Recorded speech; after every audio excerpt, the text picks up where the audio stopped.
Chers élèves, bonjour et bienvenue dans cette nouvelle capsule. Au sommaire de cet épisode, le premier chapitre de géographie intitulé comme ceci « La France, un territoire sous influence urbaine ». Notre problématique est simple puisqu'elle est la suivante.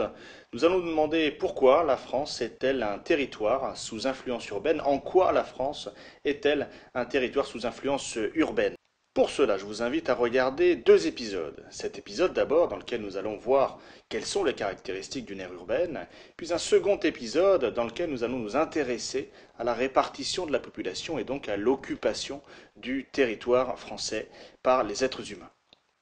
Je vous rappelle d'abord que quelque chose d'urbain, c'est quelque chose qui est en lien avec la ville. Jusque les années 70, la France est un territoire essentiellement rural, c'est-à-dire dominé par la campagne. Mais progressivement, le secteur agricole se fait doubler par le secteur des services, les banques, les assurances, qu'on appelle le secteur tertiaire. Donc, les Français fuient la campagne pour aller travailler en ville. Et on assiste à ce qu'on appelle l'exode rural. Quelques chiffres. En 1900, 50% des Français travaillaient dans le secteur agricole. En 2013, ils ne sont plus que 3%. Entrons maintenant dans le vif du sujet, en nous demandant quelles sont les caractéristiques d'une aire urbaine. D'abord, une aire urbaine, c'est un espace qui est constitué d'un pôle urbain et d'une couronne périurbaine. Vous pouvez le voir sur le schéma qui est en train de se dessiner ou d'apparaître. Et la première aire urbaine de France, c'est bien évidemment l'aire urbaine de Paris, qui s'étend d'ailleurs bien au-delà des limites de la ville pour en fait correspondre quasiment à une grande partie de la région Île-de-France. Alors l'Île-de-France est tout simplement la région la plus peuplée du pays avec plus de 12 millions d'habitants. Une densité de population qui atteint presque 1000 habitants au kilomètre carré en fait la région la plus densément peuplée de France. Pour loger tout le monde, la ville s'est donc étendue et a grignoté sur l'espace rural, sur la campagne. Et donc ce phénomène s'appelle étalement urbain. Les zones les plus périphériques de l'aire urbaine sont appelées banlieues et couronnes périurbaines. Ce sont des zones qui sont connectées à Paris par la route. Elles sont très mal connectées entre elles. L'État veut donc les connecter par le rail, métro et train, sans passer par le centre de Paris. Et donc c'est le projet du Grand Paris que je vous propose de découvrir maintenant.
Voilà, vous l'avez compris, la ville s'étale, s'agrandit, et donc les Français quittent de plus en plus les campagnes depuis les années 50. La ville grandit donc sans cesse, et elle s'étale sur les espaces ruraux qui composent pourtant 70% du territoire.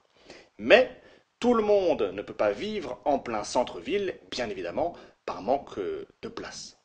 Les hommes s'installent donc autour de la ville, dans la zone périurbaine, et donc ils sont situés entre l'espace urbain et l'espace rural. Et ce phénomène a un nom, il s'appelle la périurbanisation. Deux définitions donc à retenir. D'abord, étalement urbain. C'est le développement de l'habitat autour des villes. Ensuite, périurbanisation. C'est l'implantation des habitations autour d'une ville, entre la ville et l'espace rural. Dressons maintenant le bilan. La ville, vous l'avez compris, ne cesse de s'agrandir. Et aujourd'hui, 82% de la population vit dans une aire urbaine. Mais il n'y a pas que les Français qui vivent dans les centres-villes. Il y a ceux qui vivent dans la couronne périurbaine, les périurbains. Et ceux-ci travaillent dans la ville-centre en journée et rentrent le soir chez eux dans la zone périurbaine. Leur déplacement domicile-travail porte un nom, on appelle cela les migrations pendulaires. Et donc, une migration pendulaire, si on doit la définir, c'est simple, c'est un aller-retour quotidien effectué par une personne qui se rend à son travail. Pensez bien à la pendule qui tourne pendant la journée pour vous rappeler cette définition.